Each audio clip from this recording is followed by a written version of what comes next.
प्यारे बच्चों, आज हमारी हिंदी की क्लास का दिन है और आज हम करेंगे शिक्षा निदेशालय राष्ट्रीय राजधानी क्षेत्र दिल्ली द्वारा भेजी गई कार्यपत्रक 50 और आज तिथि है 2 नवंबर 2020।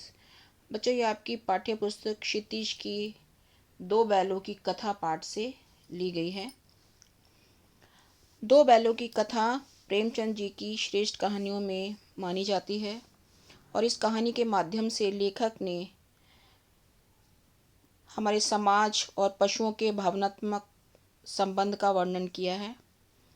उनके हीरा और मोती नामक दो बैल सीधे साधे भारतीयों के प्रतीक हैं। वे आज़ादी के लिए बार बार संघर्ष करते हैं और अंत में उसे पा ही लेते हैं। इस तरह परोक्ष रूप से यह कहानी आज़ादी के आंदोलन की भावना से जुड़ी हुई है। बच्चों, इससे पहले आपने एक गद्यांश पढ़ा था, आज हम उससे आगे का पढ़ेंगे। चलिए पढ़ते हैं। झूरी प्रातः काल सोकर उठा तो देखा दोनों बैल चरनी पर खड़े हैं। झूरी ने अपने दोनों बैल हीरा और मोती गया के पास भेज दिए थे और उन दोनों बैलों ने सोचा कि हमें झूरी ने बेच दिया है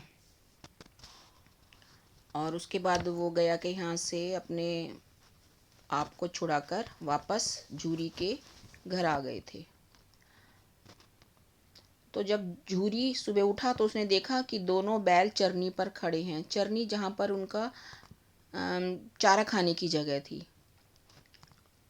तो दोनों की गर्दनों में आधा आधा गराव लटक रहा था। गर्दन में आधा आधा गराव, जिस रस्सी से वो बांधे हुए थे उसको गराव कहते हैं। वो आधा आधा गराव लटक रहा था। इससे ये समझ आ रहा था कि वो दोनों रस्सी तुड़ाकर भाग कर आए हैं। घुटने तक पांव कीचड़ से भरे हैं और दोनों की आंखों में विद्रोह में स्नेह झलक रहा है।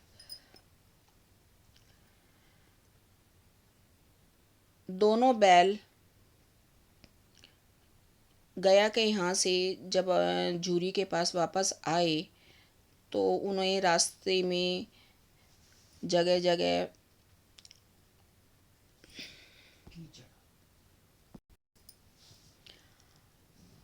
दोनों के पांव घुटने तक कीचड़ से भरे हुए थे, क्योंकि जिस रास्ते से वो होकर आए हैं, भाग कर आए हैं, वहाँ रास्ते में कीचड़ होगी तो उसमें से वो निकल कर आए।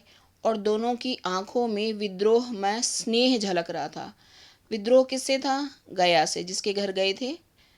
तो उनको वहाँ जाना पसंद नहीं था, लेकिन उनको मजबूरी में वहाँ जाना पड़ा। जब गया ने उनको ले जाकर अपने घर में उनको बांध दिया तो वहाँ से रस्सी तोड़कर भाग आए थे। तो ये एक उनका विद्रोह था। और विद्रोह में स्नेह था झूरी के प्रति, क्योंकि झूरी से उनको लगाव था। झूरी दोनों बैलों को देखकर स्नेह से गदगद हो उठा। झूरी ने जब देखा कि उसके दोनों बैल वापस आ गए हैं तो स्नेह से गदगद, प्यार से वो भर गया उनको देख के, दोनों को, कि मेरे बैल दोनों आ गए हैं। दौड़कर उन्हें गले लगा लिया। और उसने क्या किया? दौड़कर उन्हें गले लगा लिया। प्रेमालिंगन और चुंबन का वह दृश्य बड़ा ही मनोहर था। झूरी ने दोनों अपने बैलों को प्रेम से अपनी बाहों में भर लिया था। उनके गर्दन से वो लिपट गया था और बार बार उनको चूम रहा था। तो वो जो दृश्य था वो बड़ा ही मनोहर था, बहुत ही सुंदर था। घर और गांव के लड़के जमा हो गए। तो उसके घर में, प्रेमचंद झूरी के घर में जो लड़के थे वो सब जमा हो गए और गांव के जो लड़के थे वो सब वहाँ पर आ गए और तालियां बजा बजा कर उनका स्वागत करने लगे। और जब झूरी उनको गले लगा, उसने उनको बाहों में भर रखा था, उनकी गर्दन को, और उनको बार बार जो चूम रहा था, तो जब गांव के और घर के सब लड़के उनने देखा तो वो क्या करने लगे? जोर जोर से ताली बजा बजाकर उनका स्वागत करने लगे। किसका स्वागत? बैलों का। गया उनको इतनी दूर लेकर गया था, लेकिन वहां से भी वो दोनों बैल अपनी रस्सी तुड़ाकर अपने घर वापस आ गए। तो एक बहुत बड़ी बात थी। जंगल में, रास्ते में वो कहीं भटक भी सकते थे, लेकिन वो बैल जो हैं दोनों घर आए तो सब बच्चों ने, गांव के लड़कों ने उनका स्वागत किया। गांव के इतिहास में यह घटना अभूतपूर्व ना होने पर भी महत्वपूर्ण थी। गांव के इतिहास में मतलब गांव में कभी भी ये घटना ना हुई हो ऐसा नहीं था, उससे पहले भी ये ना हुई हो ऐसा नहीं था, लेकिन फिर भी बहुत महत्वपूर्ण थी। बाल सभा ने निश्चय किया, बाल सभा जो बच्चे घर के और गांव के जो बच्चे जमा हो गए थे, उन्होंने निश्चय किया कि दोनों पशु वीरों को अभिनंदन पत्र देना चाहिए। अभिनंदन पत्र, सम्मान पत्र। बच्चों, जब जैसे आप भी किसी कंपटीशन में, किसी प्रतियोगिता में जब कुछ अपना फर्स्ट सेकंड आते हो या कोई कंपटीशन आप पास करते हो तो आपको भी अभिनंदन पत्र मिलता है, सम्मान पत्र, सर्टिफिकेट जिसको कहते हैं। तो गांव के बच्चों ने भी, जो बाल सभा थी, उन्होंने भी कहा कि इन दोनों पशु वीरों को, क्योंकि वो वीरता से लड़ झगड़ कर अपने घर वापस आ गए थे, तो उनको भी सम्मान पत्र देना चाहिए। तो उसके लिए क्या किया उन बच्चों ने? कोई अपने घर से रोटियां लाया, कोई अपने घर से गुड़ लाया, कोई चोकर लाया और कोई भूसी। चोकर जो आटा छानते हैं, जो उसमें से भूसी निकलती है, उसको। तो सारे गांव के बच्चों ने उनका अभिनंदन किया।